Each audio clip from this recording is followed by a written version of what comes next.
दोस्तों, बचपन से ही हम में से हर किसी को किसी न किसी चीज के कलेक्शन का शौक होता है। अब वो कलेक्शन कुछ भी हो सकता है, वो कार्ड हो सकता है, वो कोई टॉय हो सकता है, या फिर स्पिनर, या फिर कुछ और जो आपको पसंद हो। लेकिन उसकी भी एक एज तक एक लिमिट होती है। लेकिन सोचो, क्या ये कलेक्शन का शौक हद पार कर सकता है? और कलेक्शन का शौक का जुनून किस हद तक आपको ले जा सकता है, आपको क्या से क्या बना सकता है, ये आप इस एनिमे में देखोगे। और इस वीडियो को देखने के बाद आप ज्यादातर चीजों को स्पाइरल से जोड़ने वाले हो। दोस्तों, रिलैक्स होकर कानों में हेडफोन डाल के टकाटक के साथ तैयार हो जाओ एक और हॉरर वीडियो के लिए। वीडियो में काफी ज्यादा फन और हॉरर होने वाला है। Uzumaki, written by Junji Ito and brought to you by anime Sansar. दोस्तों, इस एनिमे की स्टार्टिंग होती है और हम कुरुजुचो शहर में इस लड़की को देखते हैं जिसका नाम है किरीगोशिमा।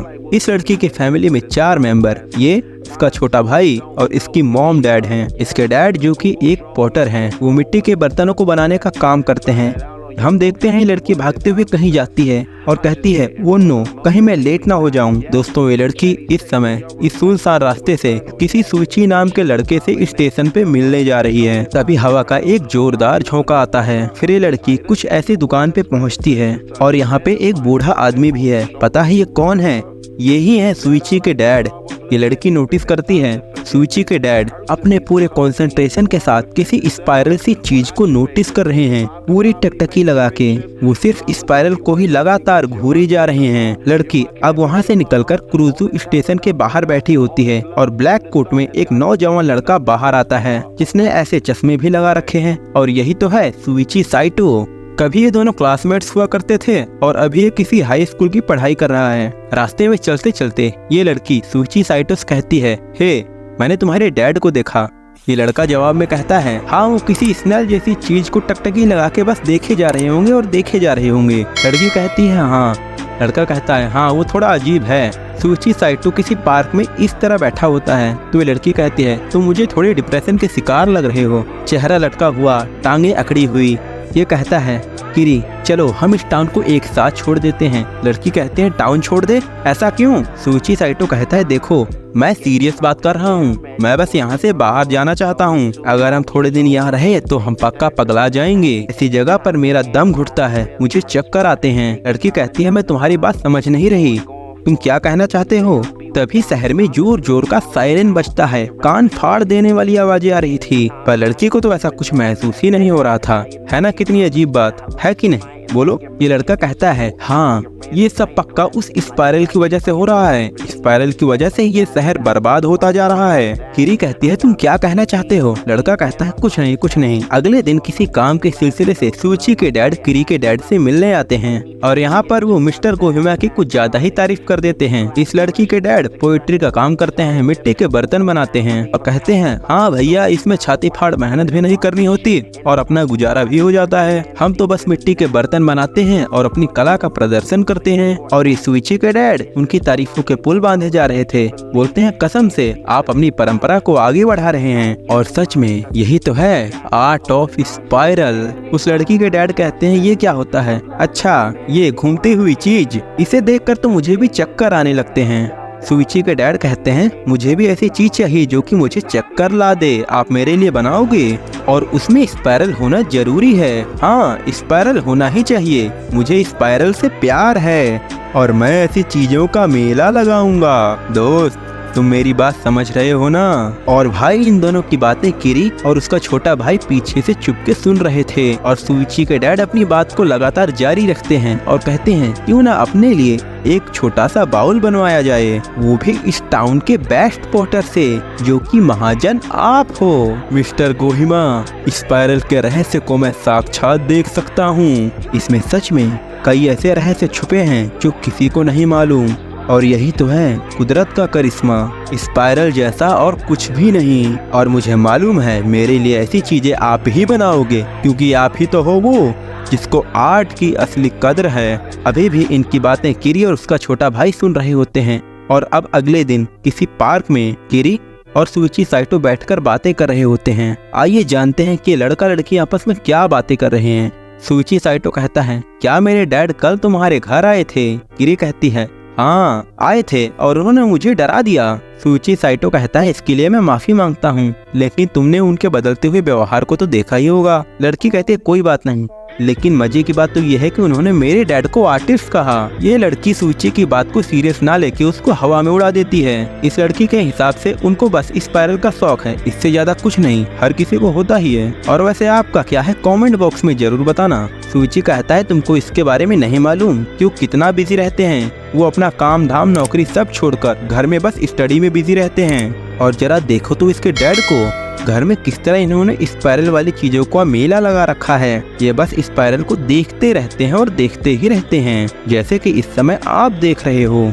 और देखो जरा इनकी आंखें ये किस तरह मूव करने लगती हैं। एक बार की बात है, खाना खाते खाते ही वो काफी ज्यादा गुस्से में आ जाते हैं। लेकिन क्यों नहीं होंगे भाई, सूप में एक भी मिसो फिश केक नहीं है, वो भी स्पाइरल शेप का। ये मिसो सूप का कुछ इस तरह स्पाइरल बनाते हैं, फिर इसको गटकते हैं और नहाते वक्त भी इनको स्पाइरल की तलब उठती है। पहले पानी को इस तरह घुमाते हैं फिर नहाते हैं। और लड़की इन सारी बातों को मजाक में ले रही थी। और फिर ये आगे बढ़ते हैं और फिर एक हवा का झोंका आता है। ये लड़का बताता है कि कहीं न कहीं मेरे डैड की हेल्थ के पीछे ये टाउन ही जिम्मेदार है। अब रास्ते में चलते चलते कुछ इस तरह के व्हिर्लपूल या इसको जो भी बोला जाए, ऐसे हमको पैटर्न दिखाई देते हैं पानी में। अब बताओ ऐसा कैसे हो सकता है। और इन्होंने इससे पहले मिडोरियामा सी में कुछ ऐसा नहीं देखा था। सूची अब किरी को लेकर घर पहुंचता है। वो देखता है कि उसके डैड उसकी मॉम के साथ हाथापाई कर रहे हैं और वहाँ पे जोर जोर से आवाजें भी आ रही थी और सच में देखने लायक लड़ाई थी। उनकी लड़ाई की वजह ये थी कि जब सूची के डैड बाहर गए थे तो सूची के मॉम ने उनके सारे कलेक्शन की चीजें भंगार में बिकवा दी। उनका बेटा आके हाथापाई रोकता है और सूची की मॉम कहते हैं कि पतिदेव बाहर जाके कहीं काम धाम करो, स्पाइरल के कलेक्शन से घर गृहस्थी नहीं चलती। अब इसके डैड कॉन्फिडेंस में आ जाते हैं और कहते हैं मुझे किसी स्पाइरल के कलेक्शन की जरूरत नहीं, हम तो अपने आप में ही एक स्पाइरल हैं। तुम देखना हम अपने आप को भी स्पाइरल बना सकते हैं। अब सूची के डैड अपनी आंखों को कुछ इस तरह घुमाने लगते हैं। दोस्तों कोई ऐसे कैसे कर सकता है, एक साथ दो डायरेक्शन में देखना, इस तरह आंखों को घुमाना, ये आप और मेरे जैसे नॉर्मल लोगों के बस की बात नहीं है। कुछ दिन बीत जाते हैं और एक दिन किरी के डैड किरी को बड़ी खुशी के साथ एक पीस पकड़ाते हैं जो कि मिस्टर साइटो को देना था। लड़की अब सूची के घर पहुंचती है। वो कहती है कि मैं बस यहाँ पे आपको ये पीस देने आई हूँ। ये थोड़ी देर सोचते हैं और कहते हैं हाँ वो पीस, एक स्पाइरल बाउल। इसके डैड कहते हैं हाँ ऑर्डर तो किया था, लेकिन अब इसकी मुझे कोई जरूरत नहीं, क्योंकि अब तो मैं ये सब अपने आप कर सकता हूँ, मुझे स्पाइरल की कोई जरूरत नहीं। जरा ये देखो तो सही।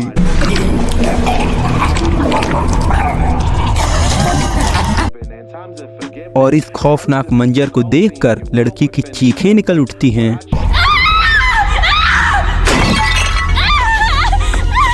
बताओ दोस्तों, क्या आपको भी है कोई ऐसे कलेक्शन का शौक, एक ऐसा जुनून जो आपको इस हद तक पहुंचा दे। लड़की अब चीखने के बाद अब तुरंत वहां से भागती है। अब तनाका कॉपर्स की तरफ से वहां पे एक डिलीवरी बॉय भी आया था।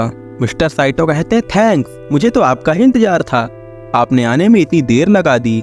और कुछ दिनों बाद हमें मालूम पड़ता है कि मिस्टर साइटो स्वर्ग सिधार गए। और अब एक दिन सूची साइटो किरी से कहता है क्या तुम जानना चाहोगी कि मेरे डैड की मौत कैसे हुई। किरी कहती है हाँ, वो तो सीढ़ियों पर से गिर के मर गए ना। अरे यही बात तो हम सबसे बता रहे हैं, लेकिन क्या असलियत तुम्हें भी नहीं मालूम। सूची साइटो अब पास्ट की स्टोरी बताता है कि समय के बीतने के साथ साथ मेरे डैड की तबीयत और भी खराब होती गई और कंसल्टेशन के लिए मैं और मेरी मॉम बिना अपने डैड को बताए हम डॉक्टर के पास जाते हैं। और फिर वहाँ पे फैसला होता है कि अब उन्हें हॉस्पिटलाइज किया जाना बेहतर होगा, लेकिन उसके बाद से वो हमें कहीं नहीं मिले। और फिर हमें उनकी स्टडी वाली जगह पे ये टब मिला। और दोस्तों अब आप दिल थाम के बैठ जाओ, मैं आपको बहुत डरावना सीन दिखाने वाला हूँ।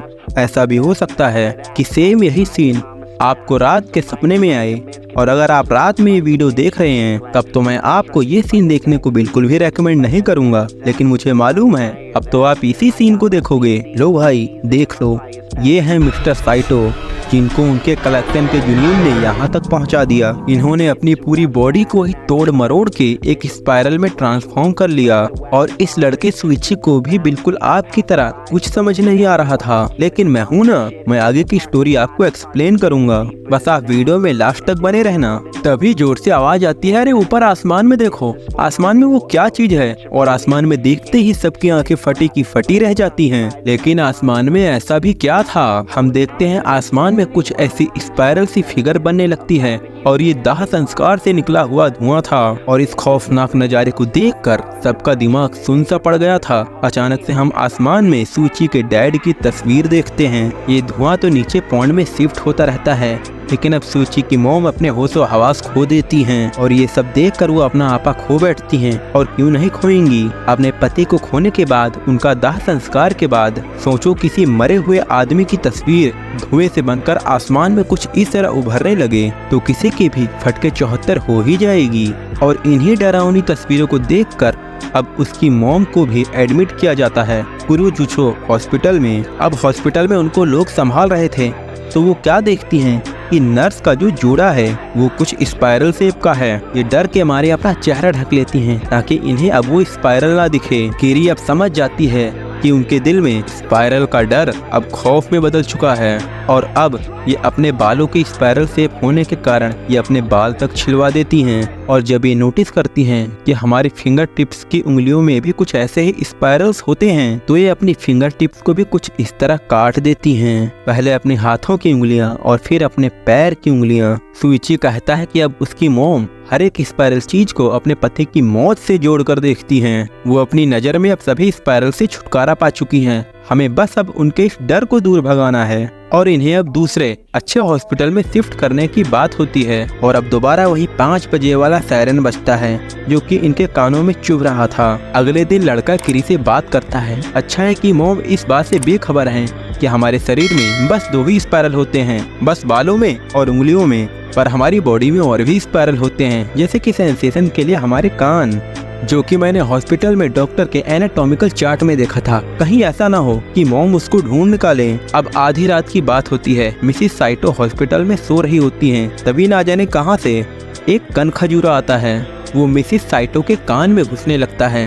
तभी अचानक से मिसिस साइटो की आंखें खुलती हैं और वो एक झटका मार के कीड़े को दूर फेंकती हैं और उस पे इस घड़ी से हमला करती हैं। अब इस कीड़े का नेचर ये कुछ ऐसा होता है कि ये खतरा महसूस होने पर अपने आप को कुछ इस तरह स्पाइरल शेप में बदल लेता है और उसके स्पाइरल बनते ही वो उस कीड़े में अपने पति का चेहरा देख पा रही थी और इनको आवाजें सुनाई देती हैं। यूकी जाने मन, डरना बिल्कुल मत, स्पाइरल काफी अच्छी चीज है। तुम आओ, किस बात का तुम्हें डर है, मेरे पास आओ, मैं तुम्हारे कानों में बदतर तरीके से रेंगना चाहता हूँ। अब सुबह होती है। उनका बेटा उनसे पूछता है कि मॉम आप रात को बड़े जोर जोर से चिल्ला रही थी, क्या कुछ हुआ था। अब एक नर्स चेकअप के लिए उनके पास आती है। मिसिस साइटो उस नर्स से पूछती है कि हमारे कानों में क्या होता है। कान में? ये नर्स कहते कुछ नहीं। मिसिस साइटो कहती हैं कहीं उनमें स्पाइरल तो नहीं होते। अरे बिल्कुल नहीं, कानों में स्पाइरल कैसे हो सकता है। तभी मिसिस साइटो उस बेड पर से उठती हैं और जोर से भागती हैं। इनका बेटा इन्हें रोकने की बहुत कोशिश करता है लेकिन ये नहीं मानती। ये डायरेक्टर के रूम में जाती है और वहाँ पे डायरेक्टर को चीख चीख के पूछती हैं कि यहाँ पे जो चार्ट था वो कहाँ गया, वो कान वाला चार्ट जो कि ह्यूमन ईयर को शो करता है। ये पूछती हैं अच्छा मुझे बताओ क्या हमारे कानों में स्पाइरल होता है। डायरेक्टर कहता है क्या बेहुदा मजाक है, कानों में स्पाइरल कैसे हो सकता है। अब मिसिस साइटो उस लाइब्रेरी में जो भी किताबें होती हैं उनको पकड़ के बोलती हैं झूठे मक्कार, ये सब क्या है, तूने उस चार्ट को इसी में छुपा के रखा होगा। मिसिस साइटो सारी किताबों को बाहर निकालती हैं और एक एक को कुछ इस तरह रट रट के पढ़ते हैं लेकिन उनको कुछ नहीं मिलता और इन सब से उनको कुछ नहीं मिलता। तो वो अपने बेटे से कहती हैं कि सूची लास्ट नाइट तुम्हारे डैड ने मेरे कानों में ये बात कही थी। सूची कहता है मॉम डैड मर चुके हैं, आपने जरूर कोई सपना देखा होगा। मिसिस साइटो को अब उनके रूम में ले जाया जाता है। सूची डॉक्टर से कहता है थैंक्स डॉक्टर, आपने समय रहते उस चार्ट को निकाल लिया।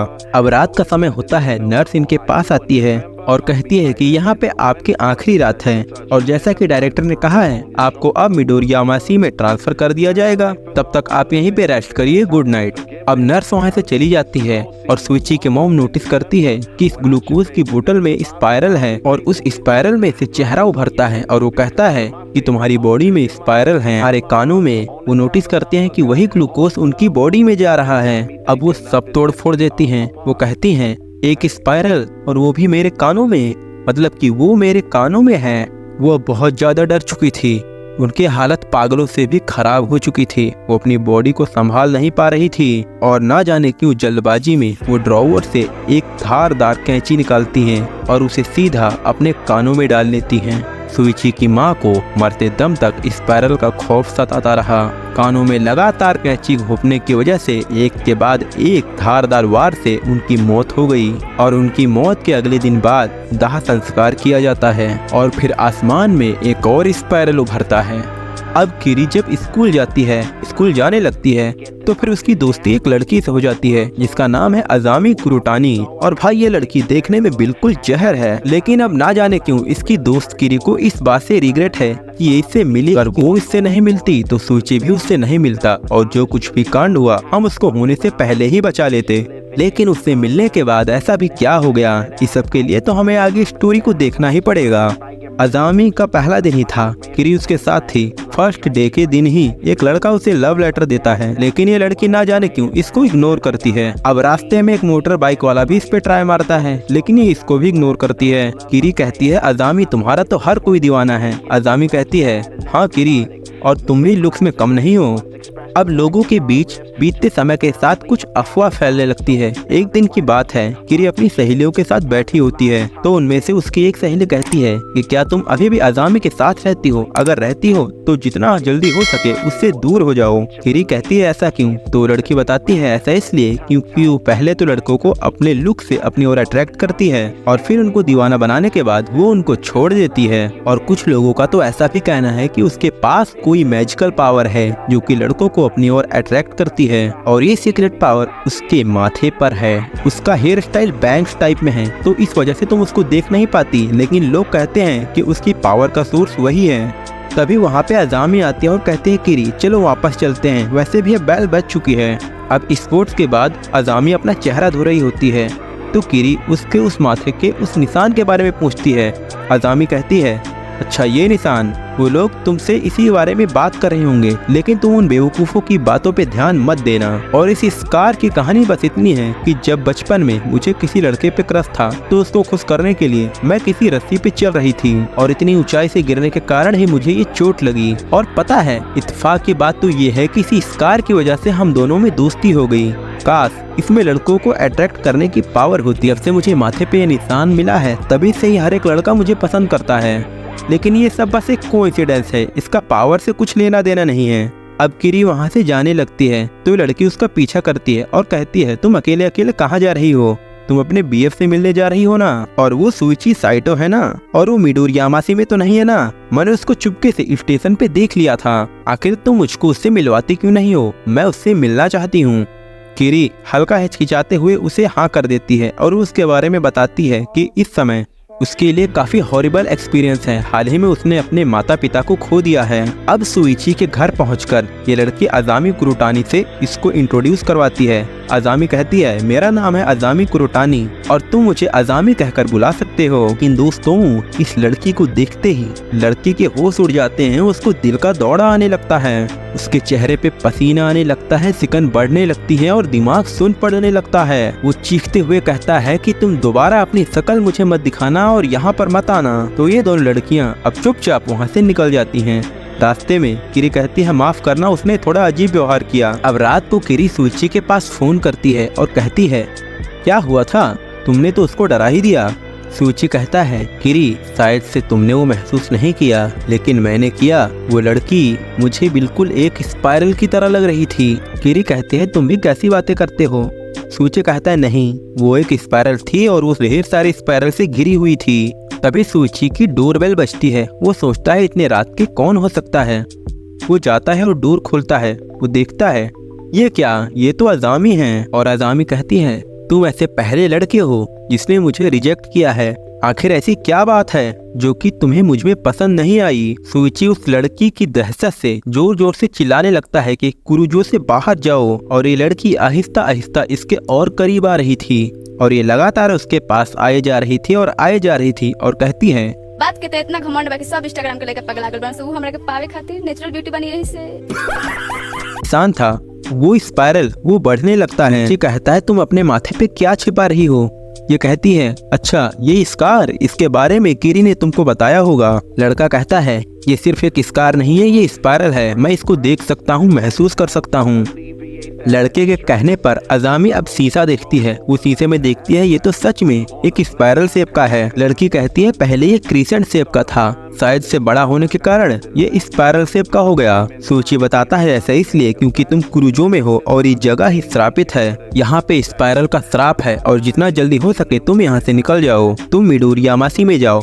और इस लड़के की बात ना मानते हुए ये लड़की उल्टा ठीक उसके बगल वाले घर को रेंट पे ले लेती है। और अब ये लड़की हर रात सुइची के डोर को पीटती है और जोर जोर से चिल्लाती है और कहती है, जितने भी लड़कों ने मुझे देखा वो मेरे पीछे पागल हो गए और अब मुझे महसूस हो रहा है कि ये कैसा लगता है। मैं चाह कर भी तुम्हारे बारे में सोचना नहीं बंद कर पा रही और सिर्फ तुम्हारे ही ख्याल मेरे को आते हैं। मैं क्या करूं? अब एक दिन की बात है, अजामी और किरी की मुलाकात होती है। किरी कहती है कि मैं नहीं चाहती कि तुम उसके आसपास भी भटको, वो मेरा बीएफ है। ये लड़की कहती है, मुझे वो पसंद है और देखना एक दिन वो भी मेरी फिक्र करने लगेगा। अब यहाँ पे वही स्टोरी होने लगती है जिसके बारे में लोगों ने किरी को पहले ही आगाह कर दिया था कि तुम इस लड़की से दूर रहो। तभी फिर एक हवा का झोंका आता है और फिर किरी जो देखती है उसे देखकर उसकी आंखें फटे की फटी रह जाती हैं। वो अजामी के चेहरे पर कुछ ऐसा स्पाइरल देखती है और ये छोटा मोटा स्कार नहीं है, ये इतना बड़ा स्पाइरल है। वो कहती है, अजामी तुम्हारे चेहरे पे क्या है? अजामी उसकी बातों का बिना जवाब दिए वहाँ से भागती जाती है और एक जगह जाकर छुप जाती है। और आगे जाकर इसकी मुलाकात इस लड़के से होती है जिसका नाम ओकाडा था, जो कि क्लास सी से था। ये कहता है, मैं तुम्हें पसंद करता हूँ, तुम मेरे साथ रहो। और ये अजामी कहती है, जैसा कि मैंने तुम्हें पहले भी कहा है, तुम मेरा पीछा छोड़ दो। ओकाडा कहता है, मैं जानता हूँ, लेकिन मैं अपने आप को तुम्हारे पास आने से रोक ही नहीं पाता। मैं बस तुम्हारे पास रहना चाहता हूँ और ना जाने कुछ ऐसी फीलिंग आती है कि जैसे कुछ मुझको तुम्हारे पास खींच रहा है। अब अगले दिन से अजामी स्कूल आना भी छोड़ देती है। अब ऐसे ही कुछ दिन बीत जाते हैं और किरी के पास कॉल आता है।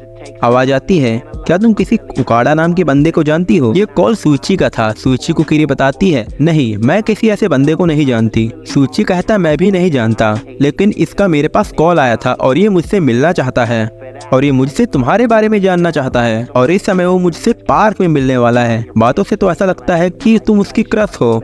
किरी भी अब बाहर जाती है। वो एक लड़की को देखती है जिसने कैप लगा रखी होती है। वो सोचती है शायद से ये अजामी हो सकती है। अब ये लड़की अपनी मुंडी को पीछे घुमाती है और कहती है, किरी, मैं तुम्हारे बारे में ही चिंता कर रही थी। मेरी लेफ्ट वाली आई में थोड़ा दर्द है, जरा देखो तो इसको। अब यहाँ पे देखो दोस्तों, लड़की का कुछ ऐसा हाल हो रखा है। सबसे पहले इस लड़की के माथे पे सिर्फ छोटा सा निशान था और ये स्कार धीरे धीरे स्पाइरल में बदलता है और फिर इसका साइज बढ़ता है और अब इस लड़की का कुछ ऐसा हाल हो जाता है। दोस्तों, क्या आपको नहीं लगता कि सच में ये जगह श्रापित है? इस सबसे किरी डर जाती है और पार्क में सूची से ओकाडा मिलता है और अब उनके पास अजामी भी पहुंच जाती है। ओकाडा कहता है, जैसा कि तुमने कहा था, मैं सूची को यहाँ ले आया, तो अब तो तुम मेरे साथ रहोगी ना? अजामी कहती है, मुझे तुमसे कोई काम धाम नहीं है, तुम अब घर जाओ। ओकाडा कहता है, लेकिन तुम्हारे वादे का क्या? अजामी कहती है, मुझे खोखले वादों की कुछ नहीं पड़ी। अब इस लड़के को जोर का गुस्सा आता है और ये जोर का पंच इस लड़की के चेहरे पे मारता है और इसको झूठी बोलता है और इस लड़की का चेहरा कुछ इस तरह सामने आता है। ये कहती है, क्यों, अब क्या हुआ? और ये लड़की अब इस लड़के को अपने अंदर कुछ इस तरह खींच लेती है। किरी भी वहाँ पे आते हैं। वो कहते हैं, सूची, तुम कहाँ हो? तुम ठीक तो हो ना? और सूची यहाँ पे अपनी जान बचा के एक पेड़ पर बैठा था। किरी कहती है, तुम यहाँ क्या कर रहे हो? ओकाडा कहता है, उस लड़की ने उस लड़के को अपने अंदर समा लिया। और दोस्तों, अब धीरे धीरे एक ऐसा समय आता है कि वो स्पाइरल खुद उस लड़की को अपने अंदर समा लेता है। अजामी कुरोटानी अब सर से लेकर पैर तक खत्म हो चुकी थी, एक भी सुराग नहीं बचा था। और इसी के साथ उजुमाकी के चैप्टर 3 इन मांगा एंड एपिसोड 1 इन एनिमे का दी एंड होता है। दोस्तों आज की वीडियो थोड़ी ज्यादा लंबी हो गई क्योंकि मैंने इस एनिमे को मांगा की डिटेल से कवर किया है। इतनी डिटेल्स तो आपको एनिमे में देखने को नहीं मिलने वाली, लेकिन इस एनिमे का एपिसोड 1, 2, 3, 4 ये कब का रिलीज हो चुके हैं। अगर आपको आगे के एपिसोड्स की एक्सप्लेनेशन चाहिए तो आप कमेंट जरूर करना। और इसके आगे की स्टोरी मैं पहले ही एक्सप्लेन कर चुका हूँ, जो कि मैंने मांगा से एक्सप्लेन की है। उसके लिए आप इस वाली प्लेलिस्ट पे विजिट करना। और जुंजी ईतो की ऐसी ही और मांगा की एक्सप्लेनेशन मैंने चैनल पे पहले ही अपलोड कर रखी है, जैसे टोमी, द अर्थबाउंड और कमाल के एनिमे एक्सप्लेनेशन, जो आपको पक्का पसंद आएंगे। एक बार चेक जरूर करना। मिलते हैं अगले वीडियो में, तब तक के लिए बाय बाय, सायोनारा।